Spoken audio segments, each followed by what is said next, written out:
সেখানে পাহাড়ে রাজনীতির পারদ ক্রমশ চড়ছে। ককবরক ভাষার জন্য রোমান স্ক্রিপ্ট চালুর দাবিতে এবার খোদ শাসক দলের অন্তরেই জোট বিদ্রোহের সুর।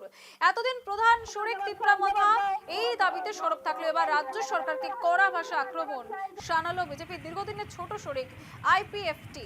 রাজনৈতিক মহলের মতে আসন্ন এডিসি নির্বাচনের আগে লিপি বিতর্ক কার্যত বিজেপিকে রাজনৈতিকভাবে একঘরে করে দিচ্ছে।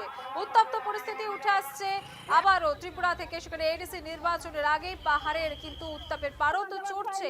ত্রিপুরার পাহাড়ে রাজনীতির পারদ চড়ছে রোমান স্ক্রিপ্টে চালুর দাবিতে সেখানে খোদ শাসক জোটের অন্তরেই বিদ্রোহের সুর। কড়া ভাষায় আক্রমণ শানালো বিজেপির দীর্ঘদিনের ছোট শরিক।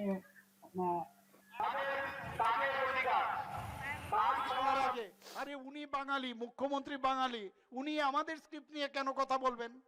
আরে তাহলে আপনাদের তো এই জনজাতি মুখ্যমন্ত্রী ছিলেন, দশরথ বাবু ছিলেন, তখন কেন স্ক্রিপ্টটা করনি ভাই?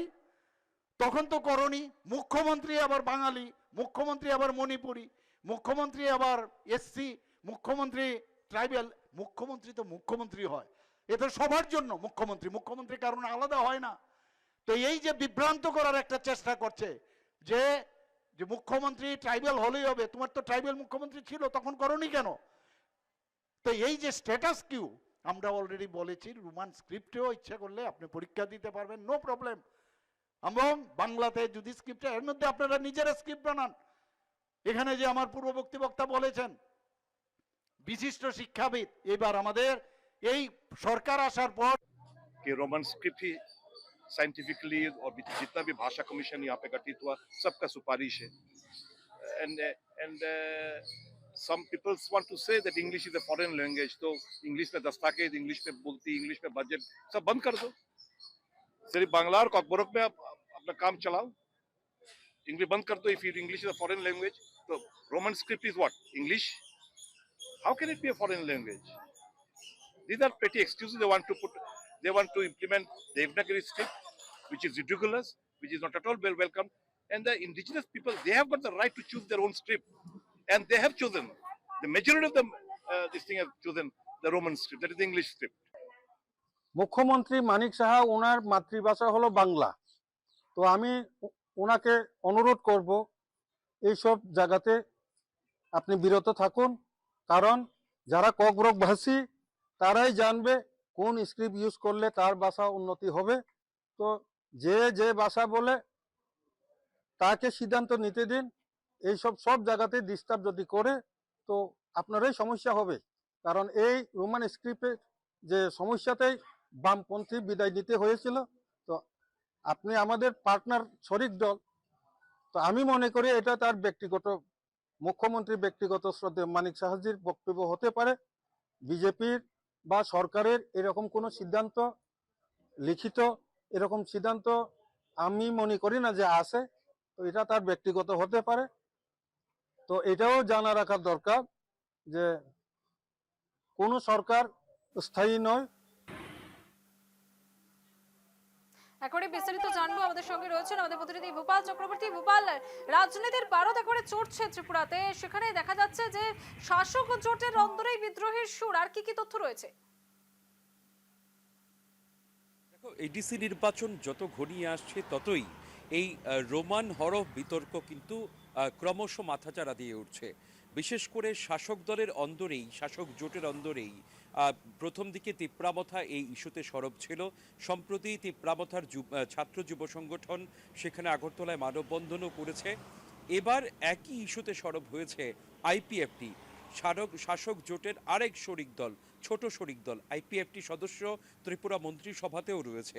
তো এই অবস্থায় আইপিএফটির বক্তব্য হচ্ছে বিজেপি যাতে রোমান হরফ ইস্যুতে দাদাগিরি না করে, সরাসরি মুখ্যমন্ত্রীর দিকে আঙুল তুলে তিপ্রামথার পর আইপিএফটি বলছে যে মুখ্যমন্ত্রীর এই ইস্যুতে কথা বলা উচিত নয়, এটা ককবরকের কথা। যদিও মুখ্যমন্ত্রী স্পষ্ট উত্তরে বলেছেন যে এটা মুখ্যমন্ত্রী কোনো সম্প্রদায় বা কোনো জাতির হতে পারে না, মুখ্যমন্ত্রী সবার।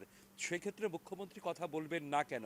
তার স্পষ্ট বক্তব্য হচ্ছে দলের সম্মিলিত সিদ্ধান্ত, যৌথ সিদ্ধান্ত এবং সরকারের কেন্দ্রীয় এবং রাজ্য সরকারের সিদ্ধান্ত যে ককবরকের জন্য রোমানকে অপশান হিসাবে সেখানে রাখা হবে না এবং কোনো অবস্থাতেই এই দাবি মানা হবে না। তাদের বিজেপির অবস্থান হচ্ছে এই যে দেবনাগরী অথবা নিজস্ব হরফ তৈরি করুক ককবরক। অন্যদিকে যারা তিপ্রাবথা এবং আইপিএফটির নেতা যারা রয়েছেন তাদের বক্তব্য হচ্ছে এই সিদ্ধান্তটা ত্রিপুরার জনজাতিরাই নিক যে ককবরক হবে রোমানে নাকি দেবনাগরীতে। অন্যদিকে সিপিআইএম এবং কংগ্রেসও কিন্তু কার্যত সরকার বিরোধী, বিশেষ করে বিজেপি বিরোধী সুরকে আরও শক্তিশালী করছে। যদিও সিপিআইএমের রাজ্য সম্পাদক জিতেন চৌধুরী তিনি বলেছিলেন এই ক্ষেত্রে একটা জনভোট নেওয়া উচিত। যদিও কংগ্রেসের সুদীপ রায় বর্মন তিনি বলছেন যে এই ক্ষেত্রে রোমান হরফটাকেই সাপোর্ট করছে কংগ্রেস। সব মিলিয়ে বলা যেতে পারে একদিকে শুধু বিজেপি আর অন্যদিকে শরিক এবং বিরোধী দলগুলো আসন্ন এডিসি নির্বাচনের আগে কার্যত রোমান হরফ ইস্যুতে দুই ভাগে ভাগ হয়ে আছে। এখন দেখার বিষয় ত্রিপুরার বিশেষ করে জনজাতি অংশের মানুষ আসন্ন এডিসি নির্বাচনে রোমান হরফের পক্ষে ভোট দেয় নাকি রোমান হরফের বিপক্ষে ভোট দেয়। অর্থাৎ এডিসি নির্বাচন শুধু এডিসি প্রশাসনের নির্বাচন নয়, অনেকাংশে রোমান হরফের পক্ষ এবং বিপক্ষের নির্বাচনেও কিন্তু ক্রমশ পরিণত হচ্ছে। সেবাশ্রী, বেশ, একেবারে অনেক ধন্যবাদ। এতক্ষণ সরাসরি আমাদের সঙ্গে ছিলেন আমাদের প্রতিনিধি ভূপাল চক্রবর্তী। এবং ত্রিপুরায় কিন্তু রাজনৈতিক জলঘোলা চলছে এবং সেখানে রোমান হরফ নিয়ে আবারও সেই উত্তপ্ত পরিস্থিতি, যে এতদিন ধরে যে বারবার আন্দোলন আমরা দেখে এসেছি, এবার একেবারে শাসক দলের জোটের মধ্যে থেকেই কিন্তু সেই নিয়ে অনাস্থা উঠে আসছে রাজনৈতিক মহলের মধ্যে। আসন্ন এডিসি নির্বাচনের আগে লিপি বিতর্ক কার্যত বিজেপিকে রাজনৈতিকভাবে একঘরে করে দিচ্ছে।